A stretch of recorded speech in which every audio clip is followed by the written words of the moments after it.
projetos, ia existir.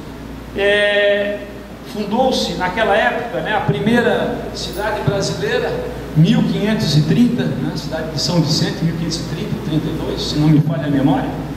E aí eu lembrava, quando coloquei aqui nas minhas anotações esse dado, ano passado, numa visita à Alemanha, nós saímos numa autoestrada para conhecer um pouquinho uma cidadezinha do interior.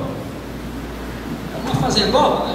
E chamou a atenção que tinha um gado, etc. Saímos da autoestrada para conhecer essa pequena fazenda. A estrada de chão batido, uma cerquinha no lado, um monte de árvorezinha, a impressão que se tinha que a gente estava vendo um quadro. A estrada tinha, aquela estradazinha de chão tinha 2000 anos. Sem dúvida que ela estava em perfeito estado de conservação, com a drenagemzinha feita no lado, parecia um quadro, uma moldura. O acesso a uma fazenda tinha 2000 anos. Nós somos um país novo, né? A primeira cidade fundada aí há pouco mais de 500 anos. Somos um país novo. Então, sem dúvida que os problemas afloram porque nós estamos construindo um país, construindo as nossas cidades, construindo as nossas casas. E aí, volto a dizer, não podemos esquecer as tubulações de esgoto, os abastecimentos de água, um interruptor. Senão a cidade cresce, sim, ela cresce, mas ela cresce de maneira caótica, com a violência cada vez aumentando mais. E aí a Revolução Industrial começou a transformar o mundo. Nós temos aqui um exemplo muito claro da Revolução Industrial aqui na nossa região, né? A ferrovia Teresa Cristina, né? De Imbituba a Lauro Miller, para falar aqui na Amurel, ela corta as cidades, capital inglês, vindo aí há mais de 130, 140 anos atrás, para explorar, trazer emprego, gerar riqueza, etc., mas para explorar aqui, né, o terceiro mundo. Com a Revolução Industrial, o Brasil ainda em fase de império, ocorreu a explosão demográfica e o primeiro grande processo de urbanização do mundo. A cidade de Londres tinha, no início do século, o Brasil, né, o Dom Manuel estava chegando no Brasil, a concessão da ferrovia ainda não tinha sido dada, mas já estava, o Visconde de Barbacena já estava buscando concessão de ferrovias. A cidade de Londres tinha 100 mil habitantes. E eu falo esses números para a gente sentir como o mundo foi ligeiro, né? Nós estamos aqui, né, com o celular ou com a internet, né, acessando daqui a pouco o Japão, se quiser, né? E pouco mais de 100 anos atrás, ou 100 e poucos anos atrás, uma cidade como Londres, na época a maior do mundo, tinha 100 mil habitantes. Hoje, se relacionarmos as 20 maiores cidades do mundo, Londres não aparece na lista.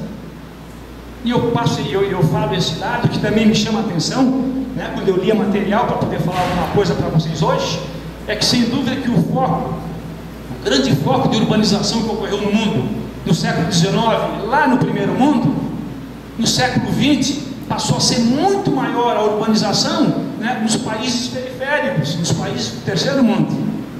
E não é por acaso que México, São Paulo, dentre outras, são hoje as maiores cidades do mundo. E por consequência, onde os problemas urbanos aparecem de maneira muito mais forte. Aumentando o problema, são os países do terceiro mundo, pelo menos até outubro do ano passado, quando o processo de globalização e de eixo político e econômico sofreu uma mudança, né? O mundo está mudando, não para de mudar nunca, né? Mas foi uma mudança brusca, histórica, né? Os países, então, no período de globalização, os países do terceiro mundo, por terem menos dinheiro, menos capacidade de promover o desenvolvimento, esses países passaram com o processo de urbanização, terem os seus problemas urbanos maior ainda. Não se fala em favela em Tóquio, ou em Xangai, ou em Nova York, como se, ou em Londres, ou em Paris, como se nesses países não houvesse problemas urbanos. Ah, sim, só que aparentemente menores. O eixo, com a globalização e a mudança do eixo político, social e econômico que o mundo passa a partir de 2008, 2009, talvez a alocação de recursos para os nossos países, no caso do Brasil, para nós aqui em Santa Catarina, na Amurel, nas próximas décadas, vai inverter esse processo. E se inverter esse processo, falava aqui o representante da secretaria, a quem eu cumprimento também aqui as secretarias regionais, que havendo bons projetos, dinheiro não vai faltar.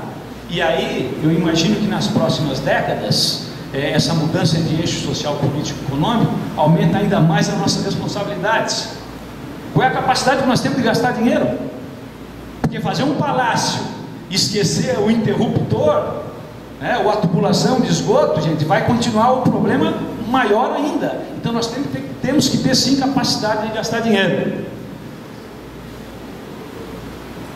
E aí eu relacionei aqui, estou quase encerrando a minha fala, eu relacionei para entrar diretamente no tema, as visões conflitantes do planejamento urbano. O que é planejamento urbano? É um processo contínuo, permanente, não para nunca. É igual a gente dizer em casa, que chega um determinado momento, não importa a idade aqui, que a gente vai parar de educar ou de dar conselho para o filho. Para quem tem filho aqui, a maioria, a gente não para nunca, pode estar próximo, está com 80, 90 anos, está querendo ajudar o filho. E o planejamento urbano é semelhante. Quem é o filho? O filho é a cidade. Nós que trabalhamos com a área de urbanismo, temos de maneira muito clara, científica, esse aspecto de que a cidade é sim um ente vivo, que não para de crescer, com forças antagônicas distintas, os agentes imobiliários, os promotores públicos, o Estado, os excluídos, cada um querendo puxar a sardinha para a sua brasa. E aí, com a Revolução Industrial e com o capitalismo, e com a Revolução Industrial espalhando-se pelo mundo, veio que o sistema político, social e econômico que rege a nós todos, é o capitalismo. É um sistema injusto. O objetivo do capitalismo não é gerar justiça social, mesmo que ela seja atingida a partir do momento que tu gera muita riqueza, e aí tu consegue distribuir renda e conseguir justiça social, mas não é o objetivo do sistema que a gente vive, quer queiramos, quer não queiramos. Então, dentro desse sistema é que a nossa responsabilidade, mais uma vez, como técnicos, como sindicalistas, como prefeitos, como agentes públicos, é maior. Ter projetos, gastar bem o dinheiro, e a tendência é que venha cada vez mais, e incluirmos a maior quantidade possível de agentes sociais no processo dos benefícios que o capitalismo pode gerar, porque a riqueza só na mão de poucos, sem dúvida que o malefício para muitos vai ser muito grande, e o malefício para muitos acaba sendo o de todos, porque se não tiver interruptor em grande parte das cidades, a cidade vai ficar escura, e aí o filho daquele mais aquinhoado passa a ser assassinado numa esquina, ou daqui a pouco dependente de droga, por exemplo, que é um dos males, que acaba sendo emblemático, é um mal emblemático de um problema urbano, e a resposta está onde? Na geração de emprego. E a geração de emprego está onde? Uma das respostas da geração de emprego, na mobilidade. Eu preciso pegar ônibus e ter dinheiro para pegar ônibus, ou que o ônibus seja pago para eu poder chegar no emprego, trabalhar e fugir da droga, por exemplo. Eu estou simplificando aqui a ideia e o raciocínio, mas acho que é muito fácil de compreender o link que há entre os problemas urbanos e a realidade social e a realidade de emprego dos cidadãos. Urbanismo sanitarista, lá no século XVIII, gente, pregava o quê? A abertura, o saneamento e a abertura de vias, principalmente na Europa, e em seguida nos Estados Unidos, quando entra o urbanismo estético e viário, ou seja, carruagens e bondes puxados a burro em grandes avenidas. E aí um exemplo é o Barão de Haussmann, que transformou a cidade de Paris. Não existia carro ainda, lá já no final do século XIX, e aí surge o primeiro plano diretor do Brasil, que chamava-se primeiro plano de embelezamento da cidade do Rio de Janeiro, que era a capital da República. O nome era esse, plano diretor, plano de embelezamento, porque a visão do urbanismo naquela época, e era uma ciência que recém surgia, recém surgia não como problema, recém surgia como ciência, como disciplina, a preocupação preocupação com a cidade, ou seja,